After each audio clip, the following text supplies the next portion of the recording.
This energy transition is about switching from fossil fuels to electricity. And we think about transportation, we generally think about cars and trucks, maybe buses and semi-trailers, but there's a lot of other applications, and some of them not so obvious. One of them is mining. And I'm going to talk to Peter Harrop, who's the head of IDTechEx, and he joins us from the UK. So welcome to the interview, Peter. Glad to be with you. Well, look, give us an overview of your new study about the electrification of mining, particularly transportation. Yes, the electrification of mining is as much about transport as providing the electricity, and going further than transport and providing electric power for everything, meaning the whole processing and so on. And the good news is that electric power is fairly easily produced, and electricity storage, because if you have a lot of solar cells, you may want to store from summer to winter in Canada, and you certainly want to store from the peak of the sun to when you're using it 24/7. So storage fits in really well with mining, because there are new forms of storage that fit in extremely well. So it is part of the whole picture. But in the case of vehicles, there is no dispute about the smaller ones. Some mines are buying Tesla Cybertrucks, and the main mining people like Sandvik and so on doing these vehicles, some of which can cost $7 or $8 million, the load haul dump trucks deep underground. And Canada's in the lead, of course, in unmanned mines, starting with a diamond mine in Quebec. And with all those things, it's pretty undisputed that with the smaller ones, go all electric. And the predominant view is that you go battery electric also for even the biggest ones. The ones that are actually deep down and working a seam actually have a power cable to them. They only need a battery to reposition. But yes, a battery. There is, however, something of a rearguard action being carried out by enthusiasts of using hydrogen and putting fuel cells, for instance, in enormous dumper trucks in open cast mines and so on. But we are very sober analysts like you, and we don't repeat just for the sake of it all, talk about the oil lobby and all the rest and trying to say black is white or whatever. We try and do our own interviews and all that, but our own interviews have had some rather shocking results. It is definitely true that there are very vested interests in trying to keep fuel supply chains by people who, hello? Yes, well, I imagine that, anytime there's a new technology that's introduced into an industry like mining, there's always bound to be competition from the dominant technology or dominant fuels in this case. So how exactly, Peter, like I can see, mining machines that are working underground be electrified. That makes a lot of sense. Maybe, and we see in Canada in the oil sands, we see those great big electric ore haulers that are now being automated. But what about the idea of the mines as a source of electricity generation and storage? Is that something new? Yes, I think it is. I think it is a new thing that we have introduced, saying that electrification takes mines beyond mining.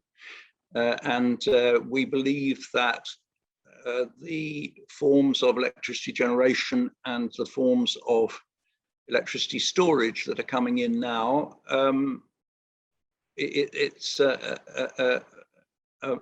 equal interest from both sides. For example, if you're doing gravity energy storage, you can use surplus concrete, you can use rocks, and you do have rocks in mining, and you can lift them up high and then drop them down 6 months later to produce electricity. You haven't wasted any, you just have that potential energy. And they would love, they say, to put them in abandoned mine shafts. That's mining. They would like to put them down the sides of open pit mines. Some of them are done on rails, where you do already have rails.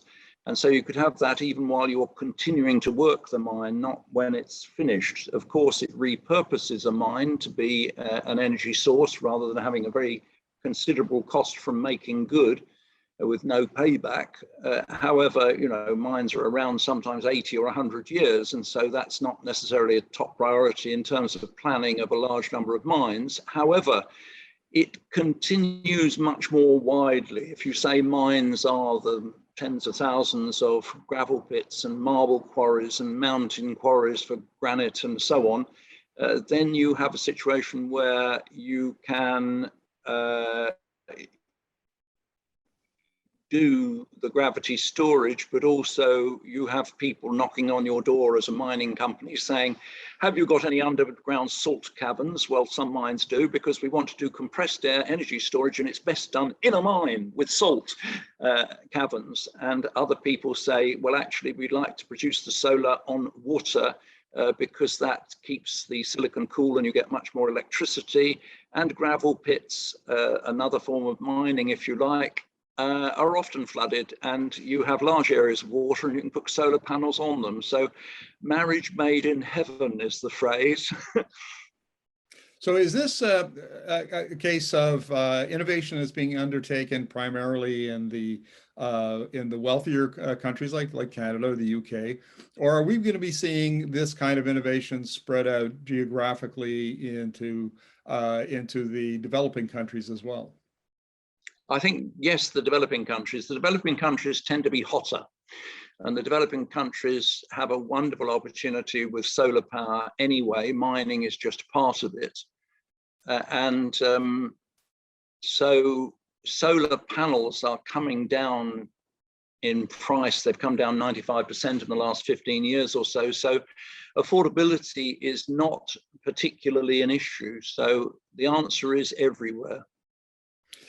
And what are the one or two main obstacles or constraints to electrifying the mining sector, Peter? Mining is on a long cycle of investment, as I'm sure you know. It's not the normal boom and bust of the recessions we see as private individuals. It's on its own long cycle, and when it is in a down, it tends not to buy capital equipment. So that will delay things. Mining is very conservative because lives are at stake, and huge investments can be wasted. So that is a delay. So it's not an industry that moves very fast, and we mustn't blame them for that.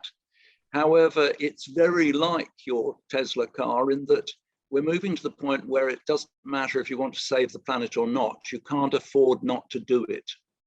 So with mines, yes, they want to save the planet. Yes, they have a brand image problem. They have increasing laws pressurizing them to clean up the act. But in addition, just like electric cars, they're coming in because the maintenance is 1/10 and the upfront cost is higher, but overall you save a great deal of money, a great deal of hassle. And it's the only thing really compatible with robotics, of course. It's electrics talking to electrics. Final question, Peter. How important is the role of policy and regulation in electrifying the mining sector? There is quite a considerable role. One is increasingly, in order to get approvals to install a new mine or operate a mine, you need to promise more in terms of green credentials. But there is a rather darker side in that the intense lobbying by the oil and gas industry to make hydrogen as a solution, as is resulting in, for instance, across your border in the USA, Biden has approved billions to be invested in hydrogen. It's sort of regardless of economics. It may make sense in certain cases, but we suspect this is primarily to give the oil and gas industry and traditional suppliers something to do when they find that they can't really keep up with the battery electric world and the solar and wind power world.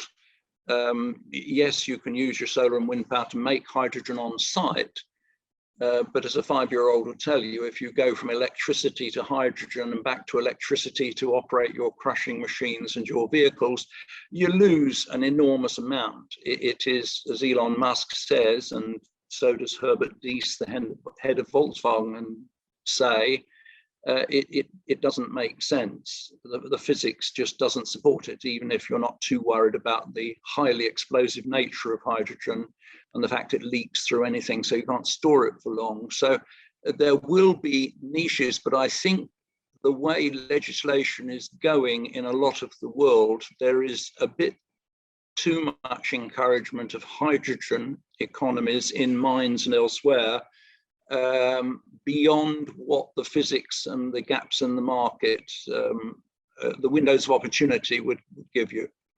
Peter, always a pleasure to talk to you, and thank you for your insights. Delighted to help. Thank you. Bye for now.